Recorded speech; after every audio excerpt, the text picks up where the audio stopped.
War I may be hell in the West. It is pure hell 10 times over for the Russians. For them, no glamour, no airplanes.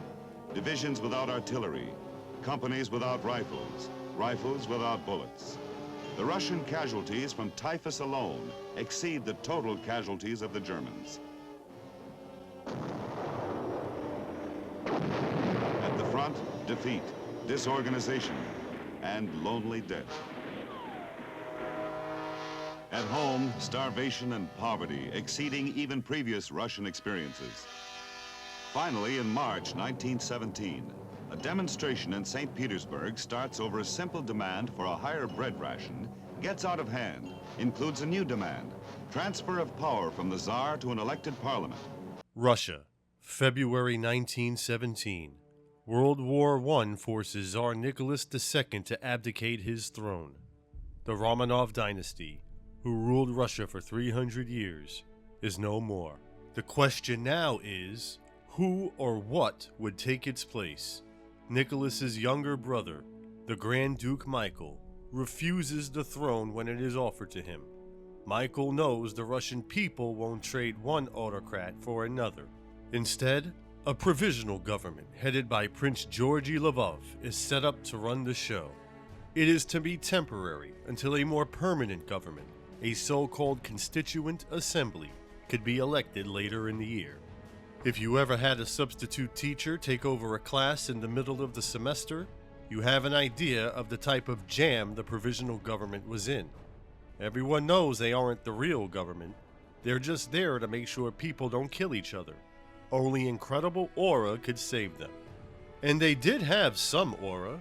Prince Lvov was, well, a prince.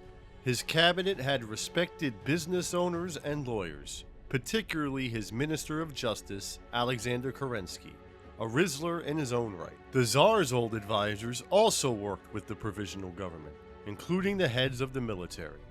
On top of all this, Russia's allies in World War I, Britain, France, and the United States, recognized the provisional government as Russia's legitimate government.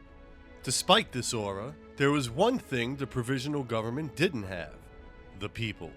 Nobody asked for them, nobody elected them. In fact, the people of Petrograd, Russia's capital, already elected representatives of their own before the provisional government was even created: the Petrograd Soviet. Soviet is a Russian word for council, particularly a council elected by the people.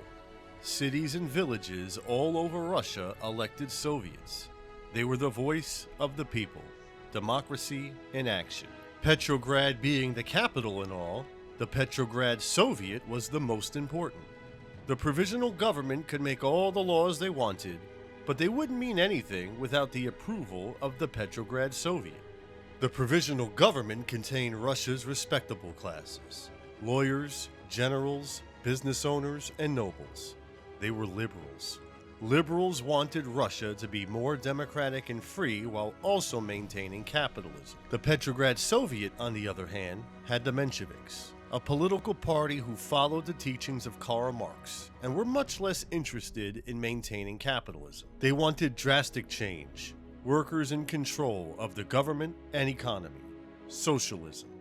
The Tsar had been replaced by a two-headed monster of the provisional government and the Petrograd Soviet. This was all happening at the same time as the largest war anyone had ever seen was raging: World War I. The provisional government wanted to win the war. Their allies were depending on them. Russian people had died. Anything short of victory would look like betrayal and weakness, and they might not survive. The Mensheviks and the Petrograd Soviet mostly agreed with this, although they were focused on defending Russia's homeland from the Germans. Defend the homeland above everything else. To the Russian people, continuing the war meant more deaths on the battlefield, more hours in the factories, and more starvation in the villages. They marched in the streets demanding an end to the war. One of their slogans was "All power to the Soviets." The Soviets represented them, and they wanted peace. And yet, the Petrograd Soviet didn't take power. They hung back and worked with the provisional government. Why? One reason was Karl Marx. As Marxists, The Mensheviks believed the revolution went through stages: feudal monarchy to liberal capitalist to socialist. When Marx was alive, he predicted Britain or Germany would have socialism first, since their capitalist systems were the most advanced. Russia, on the other hand, was only just beginning its capitalist stage. Their hot boy socialist summer still lay in the future. Another reason was because Mensheviks were starting to leave the Petrograd Soviet to join the provisional government. They hoped to make the provisional government more socialist and less liberal. Perhaps they felt it was possible to win the war while also guiding Russia through its capitalist stage in preparation for socialism. But the Russian people only wanted peace. The more the Mensheviks tried to work with the liberals, the more the Russian people saw all of them as bums out of touch with their suffering. A.N. Kerensky, a young lawyer, is made Minister of Justice in a provisional government in which many parties are represented.